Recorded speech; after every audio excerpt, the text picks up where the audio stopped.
Hello, welcome to the 50-Minute Hour. This is Corey, and today I'm joined by just Calvin. Yep, Jacob is not available today. He should be back next week. But today's podcast should be very interesting nonetheless. Corey, what are we going to be talking about today? Well, I guess what's on the docket is sexuality. Yeah? Yep, that is on the docket. Okay. Several, actually, listeners had some questions about your opinions on sexuality, especially homosexuality, in the church, so we can get into that later. But why don't we just start off kind of addressing a basis outline of what we're going to be talking about? Well, I don't know. That depends on the questions you ask. I guess we were discussing one is what was it? Gender, sexuality as fashion. Gender, sexuality, how it's ideology is fashion. how it's your identity is now your gender or sexuality, and then history of sexuality, and then homosexuality and bisexuality. Okay, and then why the nuclear family is responsible for all the ills that conservatives complain about. Yes, sounds like a good docket for the show. So, do you want to start with that outline to begin? Right. So, I think we were talking about this off camera in another podcast, but basically the idea that what you see with nowadays, where it's like a sexual identity or ideology. Basically, very few people have sat down and really critically thought about the views they have, and when they express their views, they shouldn't be understood as a philosophical or ethical statement, but actually as a statement of fashion or tribalism, right? Yeah.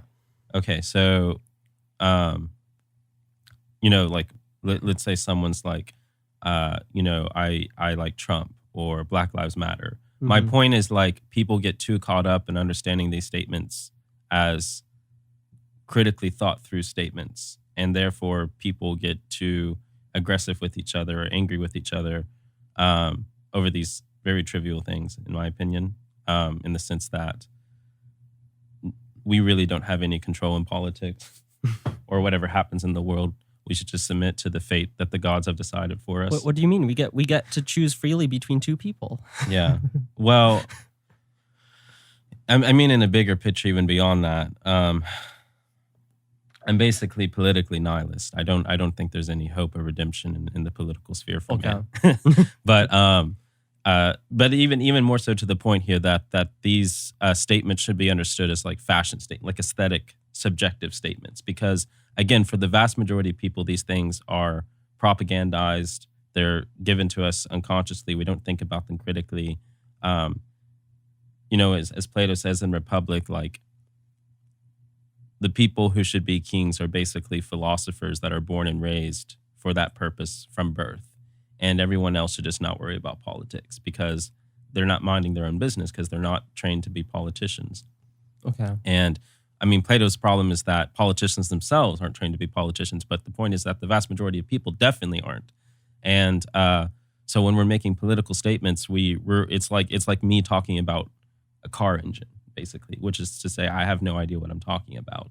And if someone doesn't know anything about car engines and they're talking about car engines, then we should interpret their statements as aesthetic judgments or subjective judgments. Just something they're interested in, almost like the type of shoes they wear. Yeah, exactly. Okay. Or what their favorite color of shirt to wear is. Okay. And therefore, when people get, especially in America, people get so aggressive and mad at each other over these sort of statements. I'm saying that this is very stupid, and we should understand them as fashion statements and just move on and have another conversation about something else. Okay, yeah.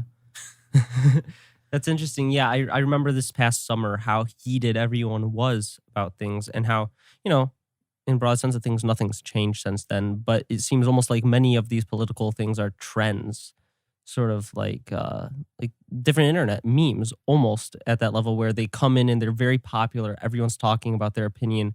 And then, a few months later, no one really cares anymore. So how does that wrap into the idea of sexuality and gender being an identity? Yeah, so, I mean, I imagine most people are aware that sexual identity is a pretty recent phenomenon in the sense that we actually think of ourselves as individuals that even have a self-contained self. And what I mean by that is that most of history, the self was very fluid and ambiguous, and it was like the self, the thoughts you had were not understood by most people throughout history as originating from within. They could have come from daemons, angels, demons. They could come from gods, the gods. They could come from our ancestors. And even beyond this, it was just the idea that a self was very much in relation to your family, to your nation, your religion, your church. And as you get closer to the Enlightenment, and especially after Enlightenment, the self becomes this almost self-contained thing, which is to the point where we're now today, where all these thoughts we understand is coming from within us. And if I have this weird thought, that's from me. It's not a demon or the gods or whatever. And with that, especially after the 20s and Edward Bernays, we've really come to identify what the self is, because we don't have all these contexts for understanding ourselves that most people did historically, like nation, family, whatever. We still relate to these things, but they don't really constitute our idea of selfhood as much as they did historically. So people feel this void in identity, this void in who they are. And so they find political ideologies or gender ideologies or whatever in order to constitute an idea of self. And so it basically, when you take out religion or faith, ideology comes in to fill that void. And instead of religion, constituting people's concept of self, which is now much more structured than ever before, much more solid, reified, that which makes it all the more critical to a person's functioning in that sense, and makes us, think of ourselves as free and independent. We're actually much more enslaved, and this concept of self so much more dominates our psyche. And we need so much more to have an understanding of what it is than ever before, I think. It makes it all the more addictive to construe our concepts of selfhood by way of these ideologies. Okay, I think that makes sense. Can you? I guess what one question someone wanted to ask was more, when did this start? And you mentioned before we really started rolling the nuclear family. Yeah, so it goes in phases. Okay. But Edward Bernays, what I was talking about, and I've mentioned before, just watch Century of the Self. It's a free documentary on YouTube. And that's really going to say most of what I would say about this. But beyond that, you can look 1920s to 1950s, where capitalism, materialism are really coming into their full, and people begin to identify themselves by what they purchase, or these identities that are sold through advertisements. And so for instance, you get to what, like the nuclear family in the 50s, where, in the sense that historically, just about any culture, the way family was understood always varies, but you had multi-generational housing. You had your mom, your dad, your mom's mom, your mom's dad, and their dads and moms, or, your father's dads and moms, and your uncles and your brothers. And, it's kind of funny because now we're, in a weird way, returning back to this, where sons are staying with their moms or parents now. And, a lot of people see this as regressive. And I'm like, well, it depends on the context. But this is actually, in a weird way, returning to the old fashioned, where even if you're married, you go to live on the farm of your family. Yeah. You might have your own house or abode, or your own wing, I guess. But the family is really a small village. And, psychoanalytically, the large family structure is sort of nature's defense mechanism against neuroses or whatever psychological problems, or, that would lead to the sort of sexual fetishism, let's say, that conservatives tend to complain about. So,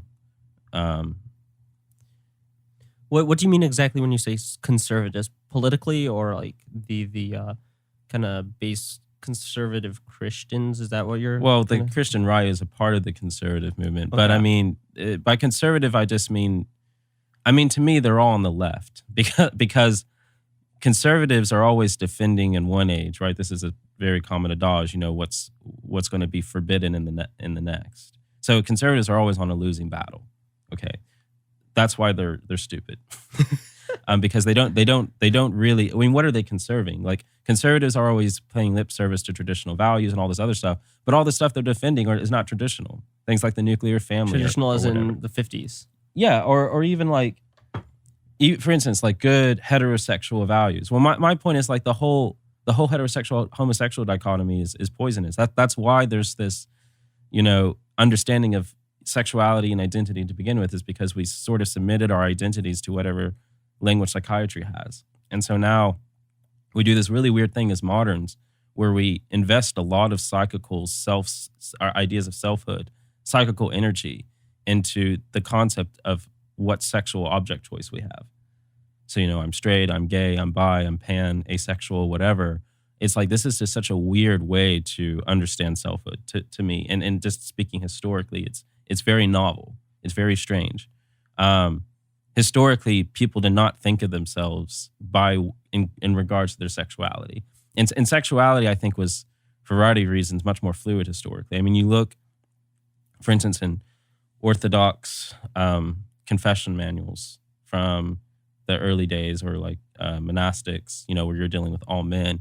And it's sort of just taken for granted that someone could sleep with someone of the same sex at any point. It's not like people really understood each other as having exclusive sexual object choice. Okay.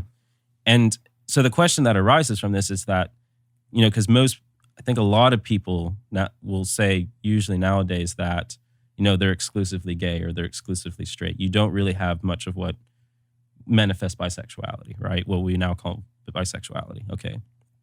Well, Freud says everyone is inherently bisexual, but manifest bisexuality, he also says, interestingly, is rarer in men than homosexuality. And that has to do with Oedipal development. But basically, it seems to me that there is this shift sometime in the 18th and 19th century, especially like with Victorianism, in the Victorian family structure, which is sort of a predecessor to the nuclear family structure, that sexuality became much less dimorphic. It became much more solid along with the solidification of selfhood. So they seem to mirror each other in development. And what I mean is that insofar people were sort of just potentially manifestly bisexual, what we would now call bisexual throughout most of history. And that was just sort of assumed without having an idea of bisexuality. Nowadays, whether you go one way or the other towards exclusive object choice in regards to sex, it develops into this exclusivity that I don't think really seems to be the case historically. So we're much more exclusive in sexual orientation now than it seems to me ever before. I mean, this is very speculative, but this is just what I'm gathering. And then my theory for this, again, has to do with the shrinking of the family structure, because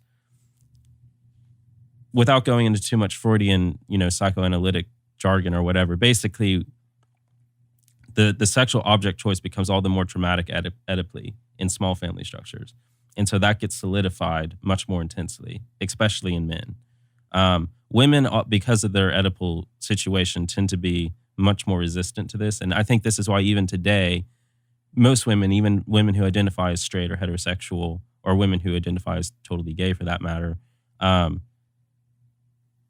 much more likely to exhibit bisexual behavior in their life than most men who identify as heterosexual or straight or gay, but men, and in particular, and again, this has to do with the trauma of the Oedipal state for men and castration complex and all this, seem much more susceptible, given small family structures, to develop exclusive sexual object choice. And I think we tend to have a habit of retroactively, narcissistically projecting how we feel about our identity and how we feel about our sexuality onto the rest of history. So we look at Greece or, feudal Japan and say, oh, these people were gay or homosexual. And it's like, that's not really, insofar as we understand it, what that is today. There is this debate, and still is in some degree, in the queer theory, where whether or not homosexuality or being gay or queer or whatever, whether or not that's something that is distinguishable in an essence of itself. So this is why a lot of far leftist, queer theorists argued against something like gay marriage, because, and I've met gay people who think gay marriage was the worst thing to happen to the gays. And the reason is because their understanding of queerness is that it's it's something into itself that is not a participant in the full sense of society. It's always othered. And the moment you bring it into marriage, this idea of a heterosexual archetype, I guess, which it isn't, in the sense that, again, the whole concept of heterosexuality and homosexuality are totally modern, but in the sense that marriage is understood as being procreative. Okay, so you then take that into that signifier, and now gayness just becomes something else that is a part of the capitalist superstructure to be bought and sold in identity, prepackaged identity. So gays get married, they have 2.5 Chinese kids, and they pay taxes, and now they're just another Joe and Rob, down the street, rather than Joe and Robin, I guess. And they're just normalized. They've been, the sort of otherness that made queerness radical has been castrated from gay identity through marriage. So they've been interjected into the capitalist superstructure. Okay, so this, I'm summarizing, but this is basically the old school left queer theorist critique of heterosexual or heteronormatizing homosexuality. And again, I'm using scare quotes because I think all these terms we should just have a memory wipe in the entire world of any sexual identity.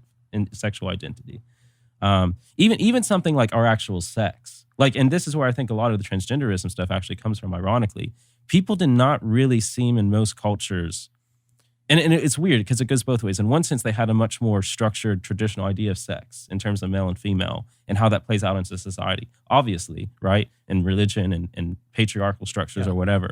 But at the same time, I really am not convinced people saw their sex as that particular to their identity. And I think that has to do a lot with religious metaphysics that most cultures have. But people did not really seem very attached to their idea of male or female. It was just sort of something they had to do in relation to, and for that reason, right? This is the same reason, it's not that I'm a woman, therefore I am othered and bad because I can't participate in, say, being a priest or being, top of the hierarchy or whatever. Because they didn't understand that as integral to who they were as a person. And I think this is because esoterically, at least, if not exoterically, in many myths and religions, people have always understood, going with St. Simeon the New, for example, Adam, the first man, whoever was the first person created by God, was male and female, both, okay? When God creates Eve, he is literally taking the female out of Adam and put, for lack of a better word, Adam was hermaphrodite, okay? And so when he takes Eve from Adam and makes him into this othered Adam, Eve, that is his female. And, Aristophanes' speech in Plato's Symposium, we were tied together, male and female. And when we split apart, that was the origin of love. And now we're always searching for our other half. But this is a very comedic way of explaining what you find in pretty much every origin myth, which is that the way we become whole again, the way we reattach ourselves to God is through eros of the other, by becoming united again to this male-female hermaphroditic unity. And for that reason, that carried itself unconsciously or even manifestly in religious myth for people throughout history that we've basically discarded in favor of psychiatricism and biological sex, understanding of biological sex. And so now sex has been demythologized. And because of that, people now really see themselves as their sex, and they identify themselves, not just sexuality. This is even before we started identifying ourselves by sexuality, but now they're identifying themselves even firstly by their sex, their actual biological sex. So we put so much psychological stock in, are we male or female? And I think that's why, again, conservatives are very critical of transgenderism and all this sort of gender ideology. Well, my point is, this only exists because you so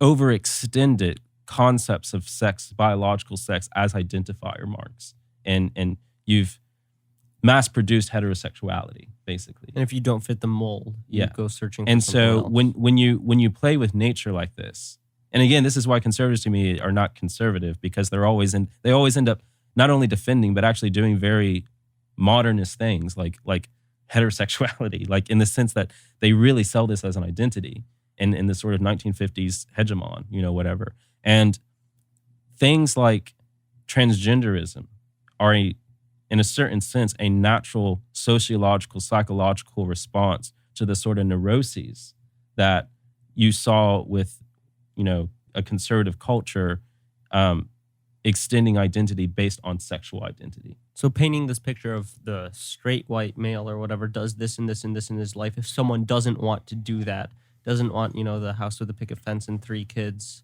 right, they might rebel against it in that way. So something like what we now call in the DSM, gender dysphoria, right? Like that wouldn't even, of course, so don't misunderstand me.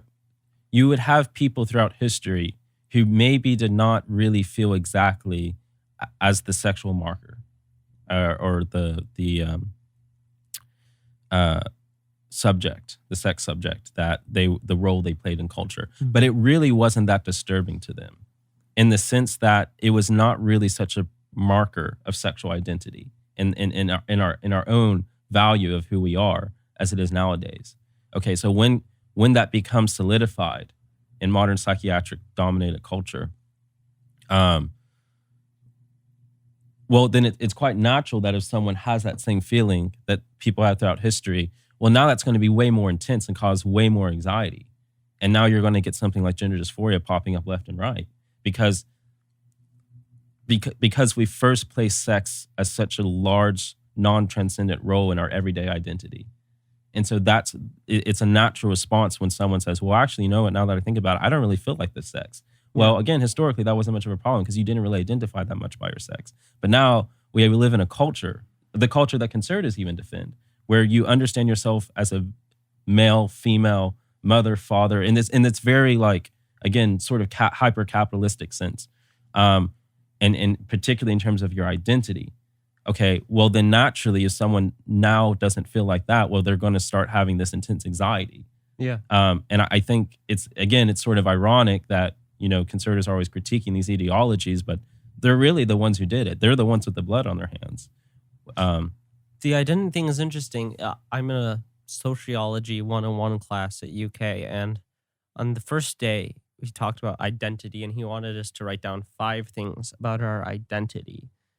And every single person had things like caring, generous, but every single person had male or female or gender fluid, something that everyone included their gender identity. And I talked to him afterwards, several weeks later, and he was talking about how when he started in the field, this was like way more foreign to him.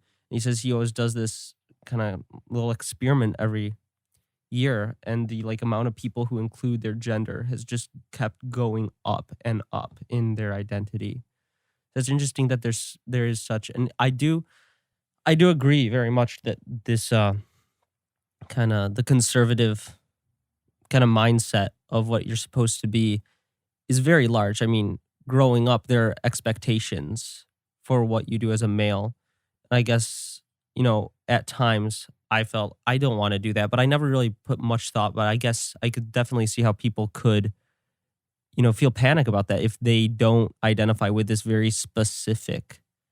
So, but do you think, you talk about how the conservatives are the ones with the blood on their hands.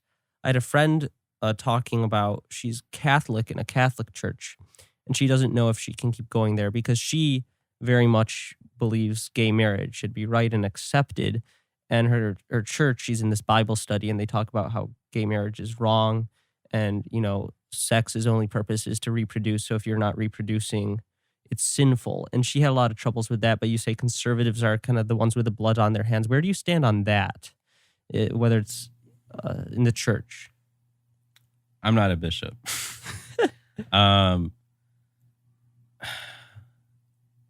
Again, this is only a problem because we understand ourselves by our and we have even this concept of homosexual heterosexuality. All right.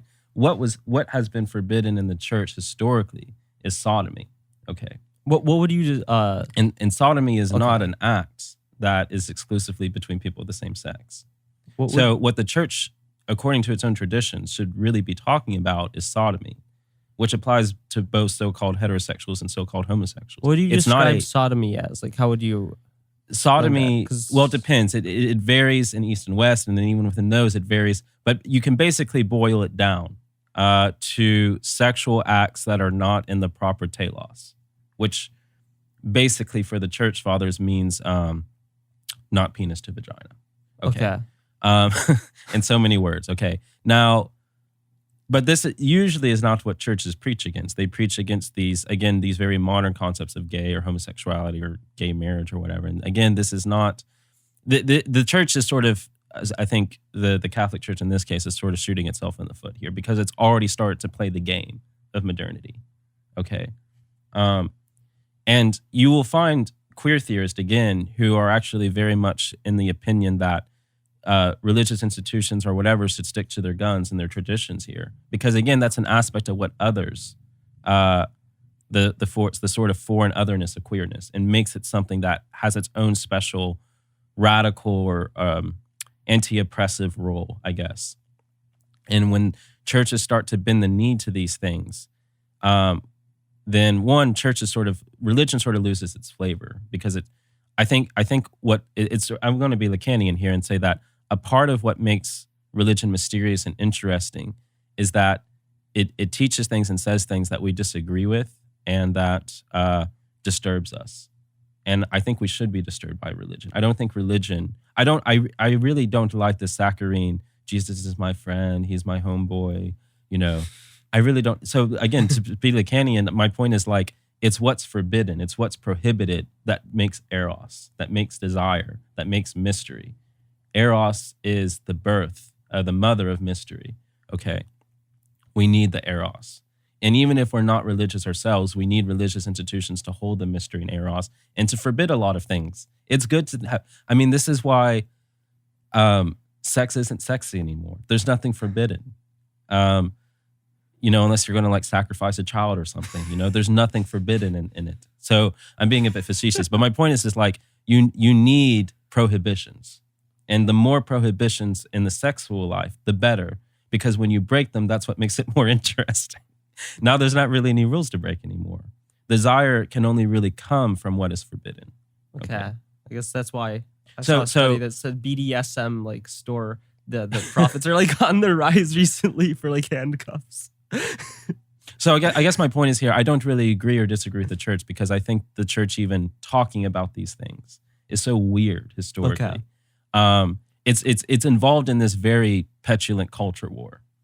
I think on these sorts of things, the church is just better like silent. And if people ask them, they're just like, yeah, sodomy is a sin, whatever. But they shouldn't get wrapped up in this sort of like cultural political mash because it ruins the mystery, the sacredness of what makes, and this isn't just with the Catholics, this is with any religion.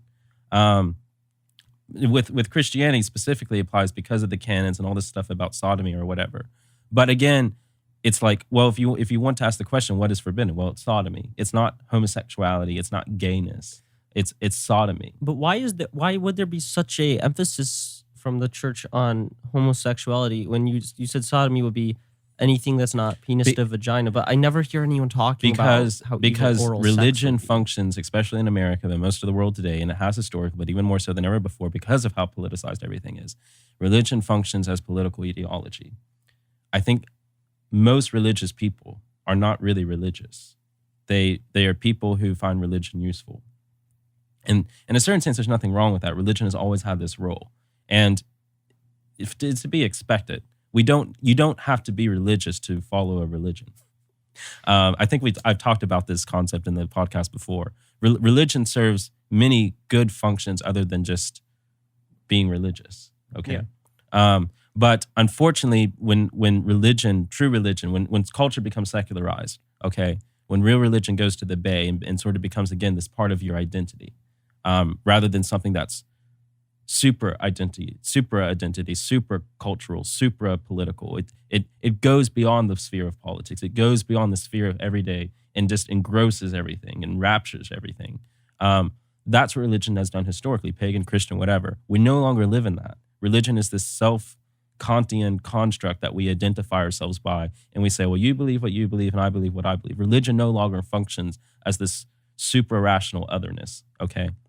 And with that, all these sort of worldly things infects religion. Religion just becomes a sort of political monolith that is used by conservatives and liberals or leftists or whatever alike.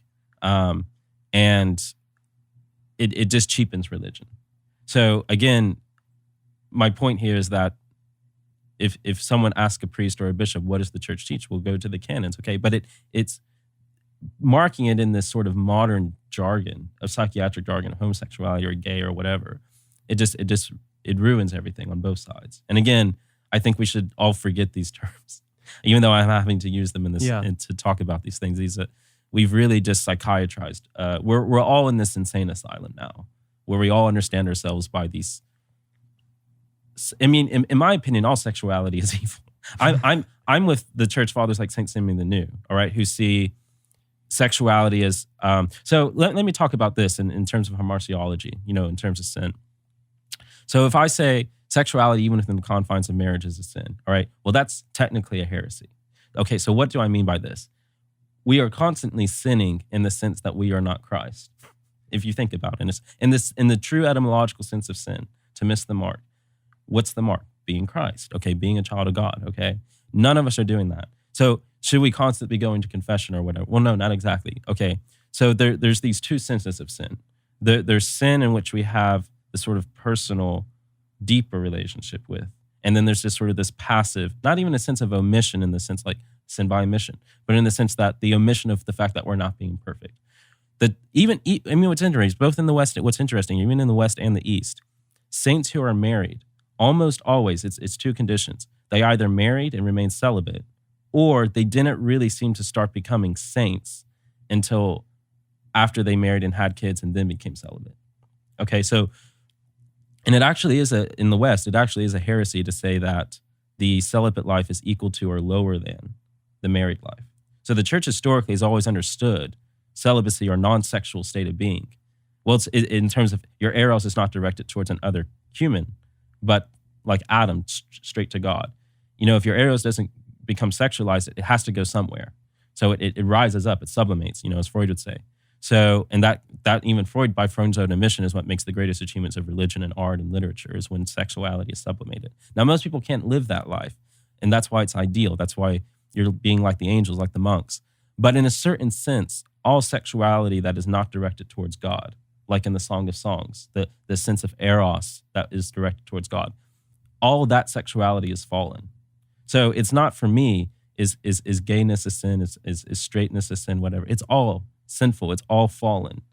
And again, even per se, right? You could say celibacy itself can be infected with pride very easily. So even that, I'm not saying I'm just speaking per se as such. I'm not saying necessarily if you're celibate, you're automatically better than everybody. That's not what I'm saying, okay?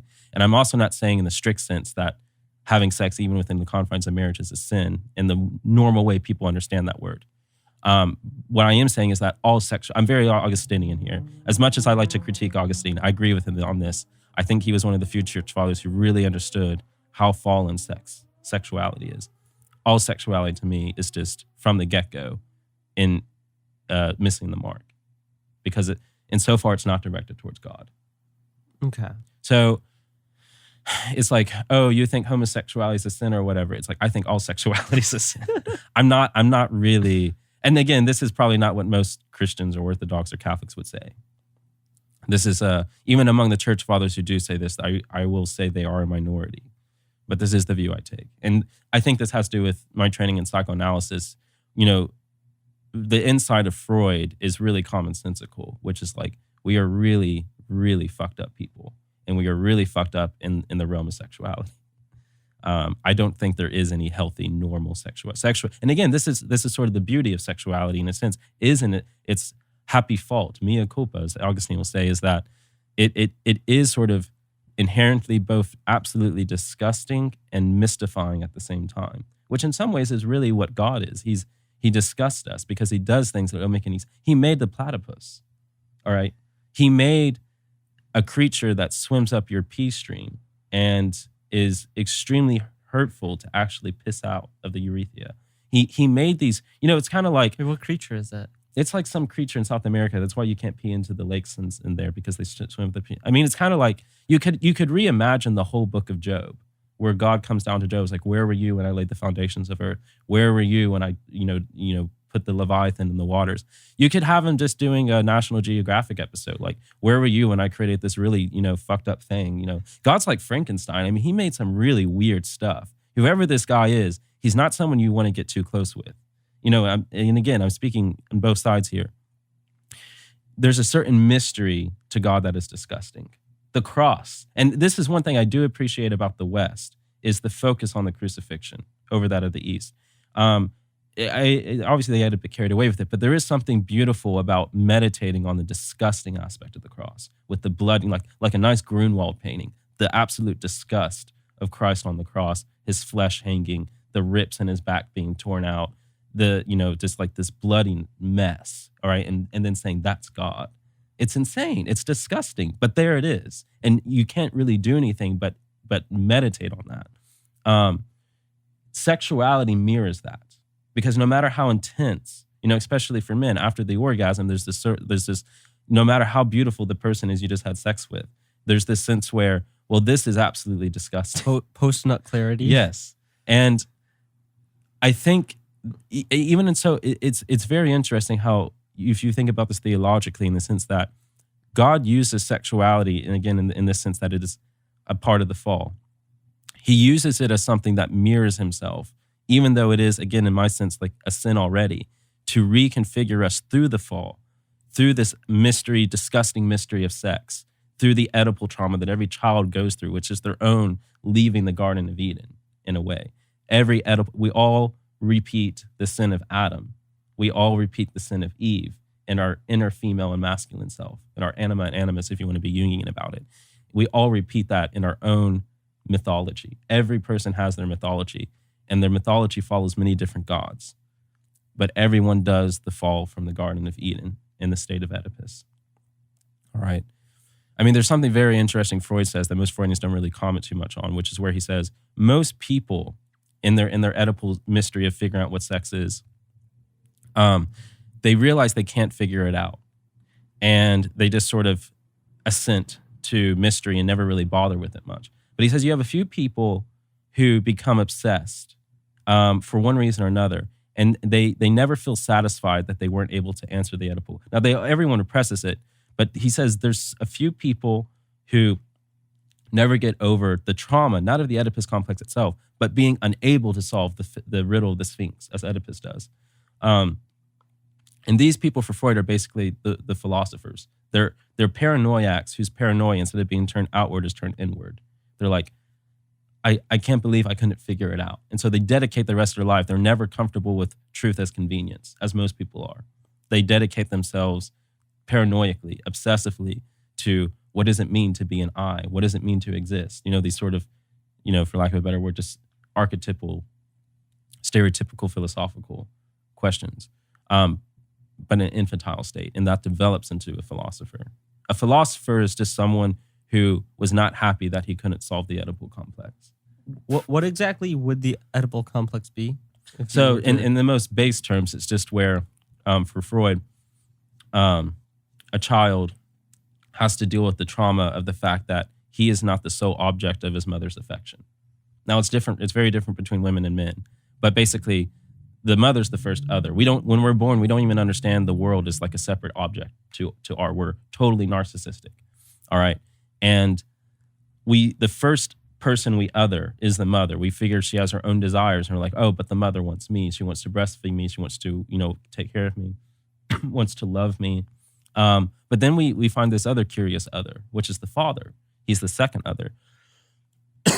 And then brothers and sisters are the third other. And that plays its own role in the Oedipal state. But we start to realize that the mother has desires for the father that even dominate over her desires for us. And then we get jealous of the father. Okay, and then we want to kill the father. And we want the mother for ourselves. And whatever daddy is doing to mother, that's what we want to do to mother.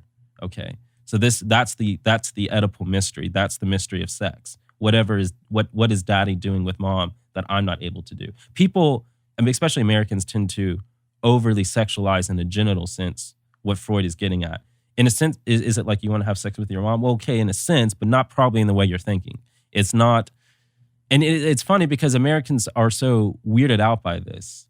But then everyone comes to me and says, I had a dream where I'm having sex with my mother or father. What does it mean? And, do I want to have sex with my mom and dad? And I say, don't worry, it's much worse than that, you know? So it's like, Americans tend to over-genitalize sex, especially in understanding, interpreting Freud. It's much more intense. It's much deeper than that. Genital sexuality is just a manifestation of a much deeper whole body eros. Our whole body is a sexual object in a sense, okay? And it's in the Oedipal state, that is in full reveal, all right? It only later localizes itself in the genitals after puberty. Okay. I think I understand this. So it's not as simple as, oh, when you're young you want to have sex with your mom. Right. It's much more complex. Yeah. Is that one of the reasons like Freud has been somewhat like dismissed by a lot of modern a part of it. I mean, the reason I think a large part he's dismissed in psychology, especially in America. I mean, you go to South America or Europe, it's a different story. But in America, we like fast food. Okay. We like, as an ideology, we don't like looking deep into ourselves. We're a very pragmatic culture. CBT is the American psychology. Okay, psychoanalysis is all about looking deep into yourself and realizing the darkness of your sinful state. Psychoanalysis is very Christian in this way, whereas Protestantism, it tends to be more like, it gives lip service to the idea that we're all fallen, but it's sort of this democratic fallenness, and it's not like we're the chief of sinners. So, and I'm generalizing, I'm just talking about the cultural effects of Protestant, not necessarily what an individual Protestant thinks, but the cultural metaphysics of Protestantism tends to be very averse to looking deep into oneself and saying that there's this sinful state. That I go to church every Sunday, so I'm a good person, blah, blah, blah. Of course, now, like most Catholics are like this too, but my point is that Catholics have been Protestantized. They lost the culture war that was going on in the 17th and 16th and 17th century. The Counter-Reformation just made the Catholics worse. But my point being here is that we're all Protestants. You know, no matter if you're atheist, Orthodox, Catholic, in America, we're all Protestants. And Protestantism has this aversion to self-introspection. And again, also this sort of fast food ideology with psychology. And just the main fact that, especially with psychology, which is not a science in the modern sense of the word, it's very much a philosophy. What is said or taught by professors is mostly going to come down to what is being funded and what is the ideology. It's not going to be something you do in a lab, right? Or even what studies in a lab get funded. And the medication industry does not like psychoanalysis. Okay, it's too long, it's too expensive. We want people. Also, the whole philosophy of psychoanalysis is very antagonistic to that, because that view is like, you have a problem, all right? We're not really that interested in why the problem exists. We're just going to give you the right amount of pills to make the chemicals in your brain stop manifesting those symptoms. Okay, they're not interested in really what's going on deep inside. Psychoanalysis is the opposite. It has, oh, you have these symptoms. Well, that's interesting. Are you going to solve them? Well, not really. That's not really our concern here. They might go away when we do psychoanalysis, but our concern is, why are these symptoms exhibiting themselves on a deeper level? Okay, and really, even in that regard, taking medication is bad because it disguises the symptom, and the symptom for a psychoanalysis is always a sign. Now, that being said, you need to get rid of one symptom with medication. The hydraulic, it'll come elsewhere, right? But you still want to deal with the symptom as a sign in of itself, and the more primal you get the symptom, the better. Okay. I think I understand now. Was there another aspect you wanted to address? Remember, we were talking about the docket earlier. Do you remember what the last thing on that was? It's what we already covered with the nuclear family. All right. So I guess any more kind of closing remarks? What would you say to this friend of mine who is anonymous, Goodness, who is having trouble being Catholic because of their stance on homosexuality, and it is different from hers, very different? What would you say to her? But she wants to be Christian. I would say then be Christian. We shouldn't again, if we agree with everything our religious establishment or church says, I think that's, in a certain sense, something to be more worried about. Religion is not something that we're meant to agree with. Religion should weird us out. It should mystify us. It should disgust us, just like sex does, okay? You should not be one religion or the other because you agree or disagree with it, in regards to these things, at least. If for lack of a better word, understand these things as exoteric, right? Representations of the esoteric. Um, and again, what I was saying earlier in regards to like any of the stuff the church saying about homosexual or whatever, it's culture war. It again, the prohibition against sodomy is there, and that's important. I'm not saying, I'm not giving a judgment on that one way or the other. But my point is like it should not go away just because we as a culture have evolved or whatever you want to say, we're enlightened or whatever, to a state where we no longer think like that. The church isn't something, churches, religion are not something exactly that are meant to just evolve with whatever society or culture feels like. And it's important to keep in mind historically that, for one, to even think of things in regards to sexuality at all is very new. But even insofar that's new, thinking of this as something that's totally normal or okay. I mean, again, my point is like even in cases in Greece or Japan, but especially more so in Greece, where you have what would now anachronistically be understood as like a certain cultural interpretation, understanding of homosexuality, even they were not engaging in the sort of sodomitic relations, usually in any cultural appropriate context, that we now exhibit both in between heterosexuals and homosexuals, which is to say mostly anal things, okay? This was always understood as being very disgusting. And it's very, very, very recent, gay or straight, whatever, in history, to understand that as something that's like, okay. Okay, again, I'm not giving one judgment or the other. I'm not making a moral judgment on this. I'm saying historically, that's very new. And I think we're narcissistic as moderns. We say, well, we think it now, therefore it's the absolute truth in all time, in all places. That is not how religion works. Religion does not bend to our whim, all right? And we should always have some level of resistance in relation to religion. That resistance should be the cross and the concentration by which we mold ourselves. Okay, we should not be comfortable with religion. And I think the attitude that your friend has to begin with, to say nothing about whether or not this is true or good or whatever, is in the wrong. We should not really try to make religion into this thing that just suits our every whims and desires and ideologies. All right. Alrighty. I think that is about the end of the 50 minutes. I think this one was very interesting. I will tell her that or have her listen to this. I don't think I can just summarize that. As we head out, we would like to give an update on one of the next guests will be someone we will be talking about demons, especially in northern Lexington. To anyone who lives out there, we'll be talking about demons. And any closing remarks before we turn off the microphones? Don't go silently into that dark night. All right. All right. See you next time.